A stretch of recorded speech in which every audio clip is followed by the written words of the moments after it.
Bienvenidos nuevamente a Capilla de Fe. Mi nombre, Erwin García, trabajando para la Iglesia Hispana de Katy. Ha sido un privilegio para mí trabajar para el Señor, levantando una iglesia en ese lugar, cercano a Houston. Quiero decirles en este momento, apreciados amigos, que el título de este momento es el personaje más grande de la historia. Y solamente quiero dejarles un pasaje bíblico para comenzar a meditar sobre esto.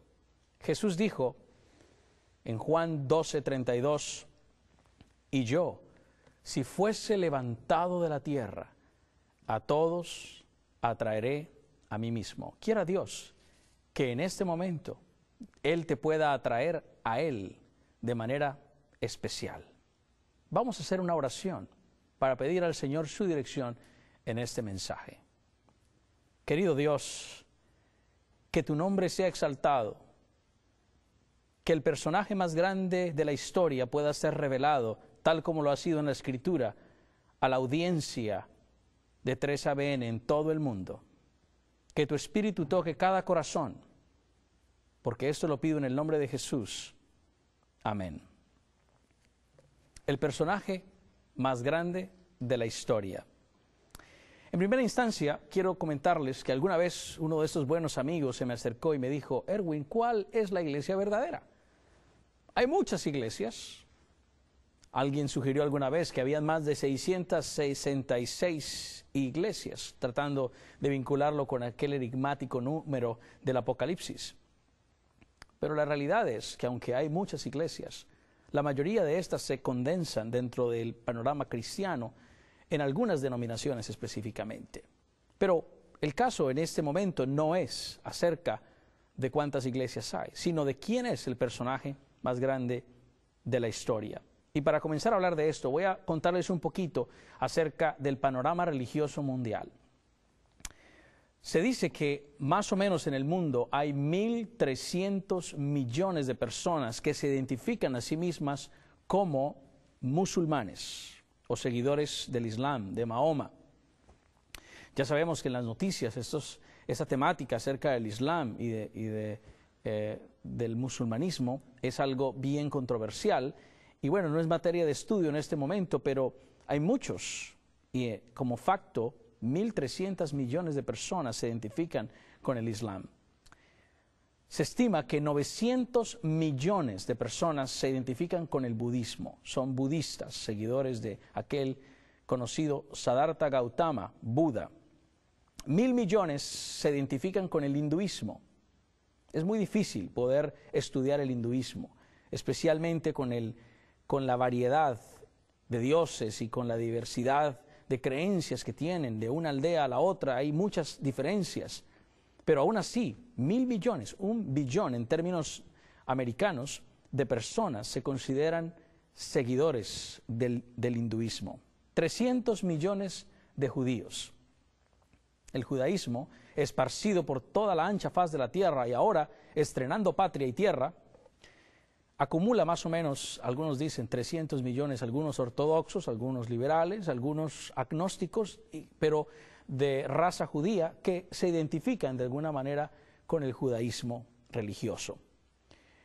El número de ateos y agnósticos, según los estudiosos en materia religiosa, dicen que más o menos en el mundo hay 1.000 millones de ateos y agnósticos, un número que ha crecido significativamente, seguramente debido a las tendencias de la ciencia en cuanto a la temática religiosa y nuevas teorías. El número es cada día más grande, gente que no cree en Dios, y algunos, como los agnósticos, que sencillamente el tema no les importa, no es materia de discusión para ellos, o son indiferentes en cuanto a la temática de si Dios existe o no.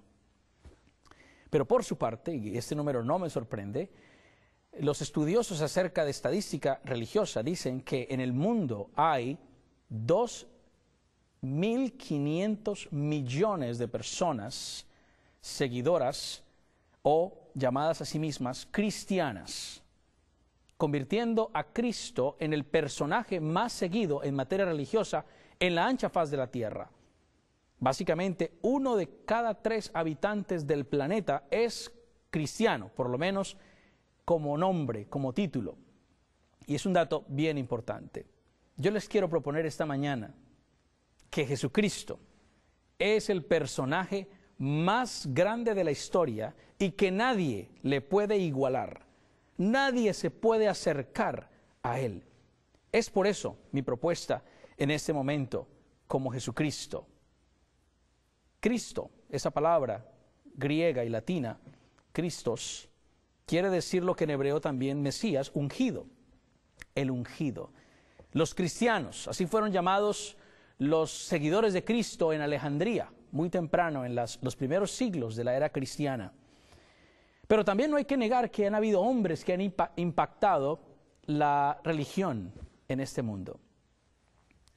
Hombres que han marcado la diferencia a nivel religioso, a nivel político, que también se pueden considerar hombres de gran importancia. Por ejemplo, podríamos mencionar a uno de los padres de la filosofía, Sócrates. Sócrates, que Napoleón Bonaparte lo consideraba uno de los grandes maestros de la filosofía y de la vida humana, tanto así que le mencionó en algunas oportunidades, y más adelante vamos a hablar un poquito acerca de las menciones de Napoleón Bonaparte acerca de Sócrates. Napoleón Bonaparte, por supuesto, uno de los mayores estrategas del mundo bélico, de las guerras. En el siglo XVIII prácticamente se apoderó del mundo conocido, un hombre menudo, un hombre sencillo, pero un hombre con una gran capacidad mental y una estrategia inigualable. Prácticamente se adueñó del mundo conocido. Podríamos mencionar también, por ejemplo, a Marx. Marx, el creador de una doctrina que prácticamente revolucionó el mundo. Luego, con la teoría leninista, esa idea del marxismo se convirtió en un movimiento ideológico de mucha fuerza que generó más adelante revoluciones a nivel político y que hoy, por lo menos hasta hoy en día, llegan las consecuencias de su influencia. Lenin también se podría mencionar. Podríamos mencionar también a Mahatma Gandhi, aquel hombre hindú, aquel hombre que fue a Inglaterra a estudiar, se preparó en las mejores universidades, se enamoró de Cristo, porque la realidad es esa. Algunos le identifican como un cristiano sin nombre. Dicen los que conocían a Mahatma Gandhi que este hombre tenía 2 propiedades, solamente, era un hombre austero. Y esas 2 propiedades, sus pertenencias, eran básicamente 2, una cama y un cuadro. Y en el cuadro, el rostro de Jesús.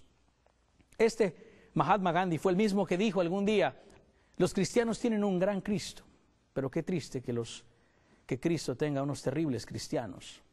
Y es que él vio la paradoja del cristianismo ideal con la vida del cristiano. Pero bien, Mahatma Gandhi, un hombre que luchó pacíficamente para la liberación de su pueblo, que hizo grandes cosas y muy admirado hasta hoy en día. Otros grandes hombres como Nelson Mandela, quien yo personalmente admiro, un hombre que luchó en contra del apartheid en Sudáfrica, un hombre que se mostró sólido luchando por la liberación, para que el exterminio, la segregación racial se acabara. Estuvo prisionero, y un hombre personalmente que admiro, pero ninguno como Jesucristo. Y sigo creyendo que Jesucristo es el personaje más grande de la historia. En primera instancia, ¿por qué? Jesús fue el único que dividió la vida y la historia de la humanidad en 2 partes, antes y después de Él. Antes de Cristo, después de Cristo.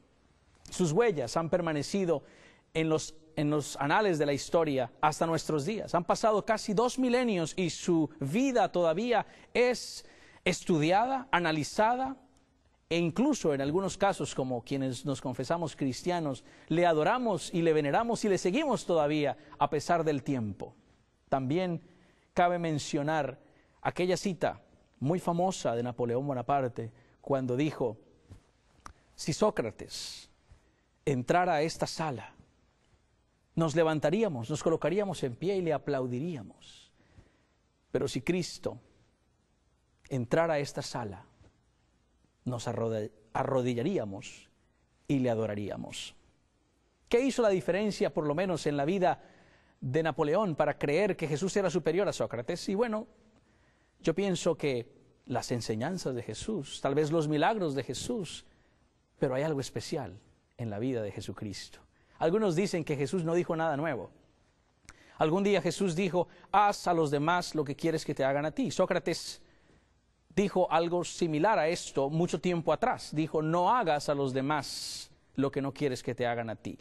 Y algunos piensan que Jesús estaba tomando las palabras del filósofo griego. Pero no, en realidad no era así. Lo que Jesús dijo es muy diferente a lo que Sócrates dijo. Sócrates habló de omisión, no hacer, no hagas. Jesucristo, por su parte, habló de acción. Y eso es el cristianismo. El cristianismo no es indiferencia. El cristianismo no es apartarse para ser un observador. El cristianismo es acción. El cristianismo es amar como un verbo. Jesús fue superior a Sócrates. De eso no tengo la menor duda. Y superior a cualquier otro ser humano que existe en la tierra. Por naturaleza.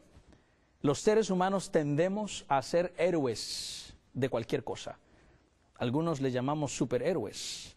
Superman, Spider-Man, tratando de colocarle en la mente a los chicos, a los jóvenes, la idea de que en algún lugar hay un superhéroe, obviamente ficticios.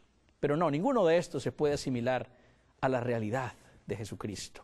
Otros quieren hacer en personajes, en líderes, por ejemplo, el Che Guevara, en otros personajes que ya no están, que están muertos, que están en la tumba, quieren hacer grandes héroes y hay muchos seguidores de ellos. Algún día uno de los predicadores que más admiro, como de manera personal, mencionó que caminando por una de las calles de su ciudad vio a un joven con una camiseta del Che Guevara y decía, no sé quién es este sujeto. Y aquel predicador se reía viendo de que el jovencito vestía la camiseta, pero no sabía, porque la camiseta decía, no sé quién es este sujeto. Y en efecto, no vale la pena recordar aquellos personajes del pasado que están en la tumba, que algunas personas hacen como héroes tratando de llenarle la cabeza a la gente, de saciarle esa necesidad de un ser para admirar, de un modelo.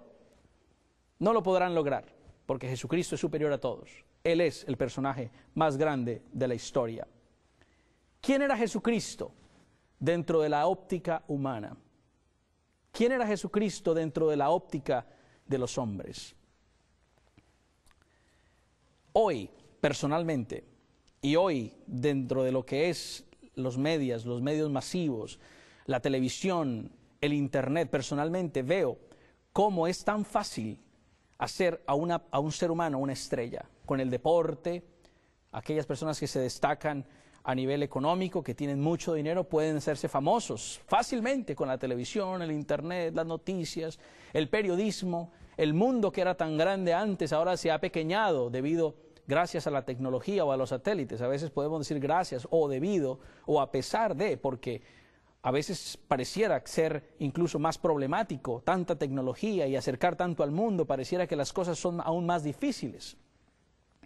Pero bien, en aquellos tiempos, en los tiempos de Jesús, no habían estas cosas. Para que alguien fuese famoso, para hablar del personaje más grande de la historia, en estos días con toda la tecnología que hay, pues es más fácil, pero en aquellos tiempos no. No existían estos recursos. Para ser famoso en la época de Jesús, y estamos hablando de muchos siglos atrás, era necesario, número uno, ser escritor. Si alguien era un escritor, era en primera instancia una persona con una educación muy alta. Hoy en día cualquiera escribe un libro, es más. Pero en aquellos tiempos no era igual. Un escritor era una persona con una educación y con un nivel social especial. Era un privilegio. Para ser rico también se podía, si no era escritor, se podía ser rico. Habían personajes que con sus riquezas podían hacer que por todas las colinas y los valles del Imperio Romano se escuchara su nombre. También, si se pertenecía, por ejemplo, a una familia sacerdotal, miembro de uno de esos clanes religiosos importantes, un Caifás, un Anás, uno de esos personajes famosos que encontramos en la Escritura, incluso Nicodemo era famoso en la época. Había que ser de familia sacerdotal para ser famoso. Entonces, ¿cómo Jesús hizo para ser el personaje más grande de la historia? ¿Cómo Jesús hizo para que después de tantos años todavía haya gente que se acuerde de él? Y no solamente eso, sino que le veneren y le adoren y que hayan templos llenos en su nombre. Pues bien, hay otras cosas que mencionar en cuanto a los requerimientos de aquella época para ser un personaje famoso. Había que en primera instancia, viajar a Atenas o a Roma.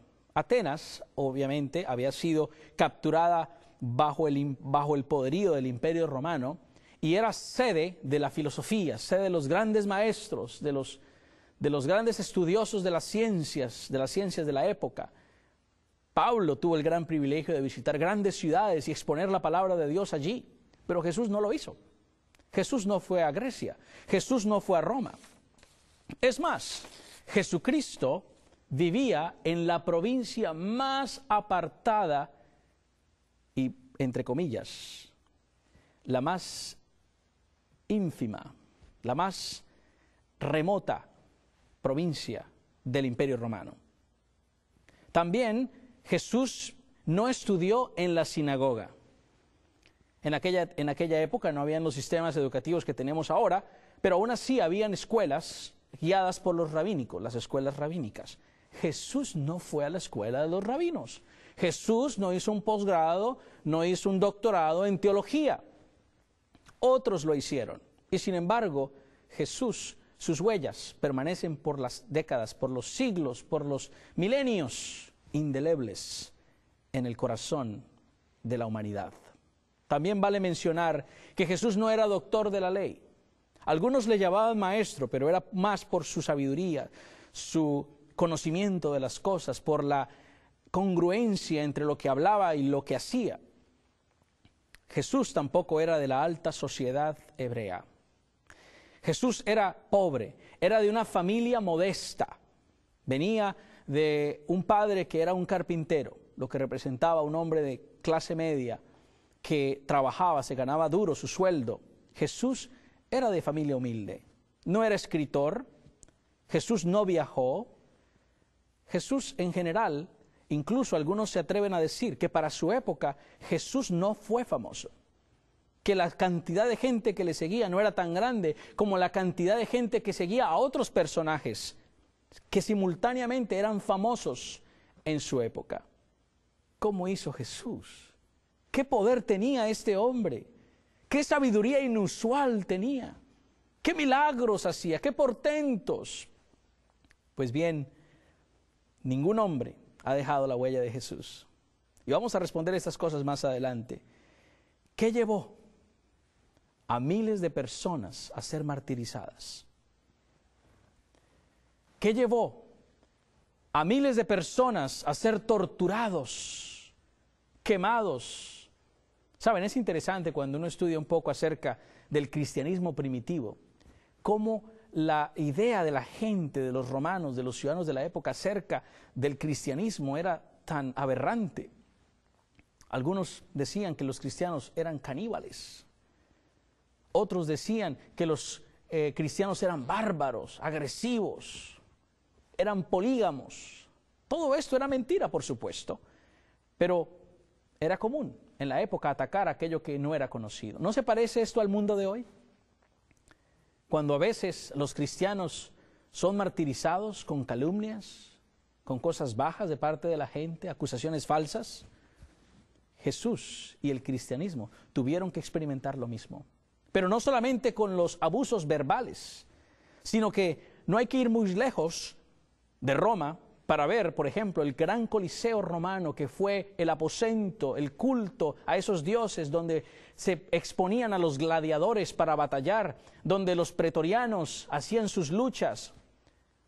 También allí, en ese mismo lugar, ahí se llevaban a los cristianos amarrados, vestidos a veces con ropas de cordero, con pieles de cordero, para que cuando las fieras entraran al estadio pudiesen devorar a los cristianos. Fueron crucificados, fueron quemados, fueron apedreados. ¿Qué les llevó a ellos a poder colocar su sangre por Cristo Jesús? No solamente Jesús ha sido seguido, también muchos dieron su vida por Él. Y dieron su vida no obligados.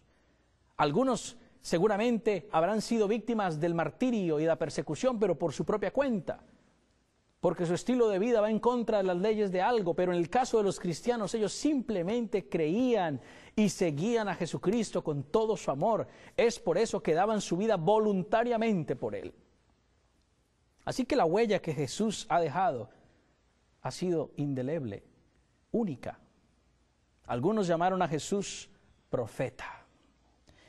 Algunos le llamaron o le llaman revolucionario. Algunos colocan una imagen totalmente diferente a la imagen de lo que Jesús realmente fue. Pretenden decir que lo que él quería hacer era derrocar al imperio romano y estaba armando una trifulca, armando un grupo de gente, pero fracasó. Todos esos son historias, cuentos. Nada de eso se parece a lo que Jesús hizo. Algunos prefieren creer en especulaciones, hablando del Tíbet, que Jesús se fue al Tíbet a ser enseñado por los maestros cómo hacer milagros, cómo hacer portentos, actos portentosos o milagrosos. Otros prefieren creerle a novelas como El Código da Vinci. ¡Qué blasfemias! ¡Qué fuera de la realidad! ¡Qué jalado de los pelos! Cosas que no tienen sentido, cosas que están alejadas del sentido común, pero expuestas a la gente en novelas, y la gente muchas veces cree en esto. Lo último que vi en cuanto a esta manera de tratar de entender a Jesucristo y otra manera de desvirtuar la historicidad del Mesías, del Hijo de Dios, fue La tumba perdida de Jesús, un nuevo documental puesto por el Discovery Channel, dirigido por Simcha Jacobovici, quien es prácticamente un periodista muy renombrado, muy famoso, quien hizo un estudio acerca de los huesos que se encontraron de Jesús, y diciendo que estaban al lado de esos huesos los huesos del Hijo de Jesús y del Padre de Jesús, y una serie de mentiras relacionadas con el personaje más grande de la historia, cosas que no valen la pena mencionar. Yo por eso prefiero creerle a la Biblia. Yo por eso prefiero creer a lo que está escrito. Prefiero creerle a lo que el libro sagrado dice. Y es por eso que quiero invitarles a abrir sus Biblias en el libro de San Mateo, capítulo 20-28. Mateo 20-28.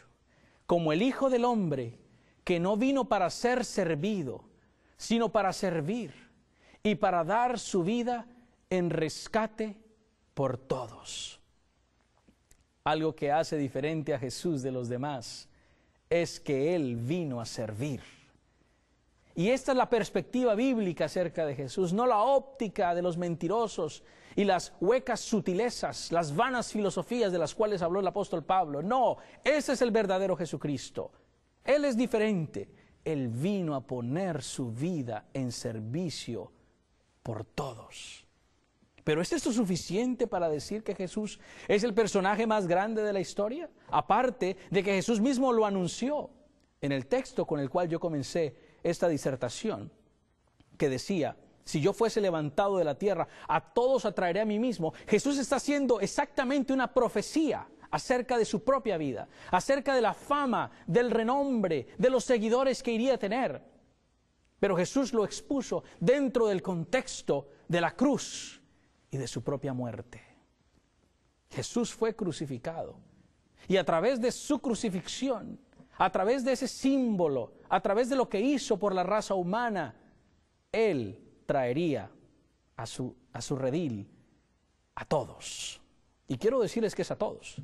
Aunque algunos no creen en el cristianismo, aunque algunos se niegan a creer incluso en Dios, aunque algunos traten de manchar el nombre de Jesucristo con vanas filosofías, todos tendrán que venir ante el Señor.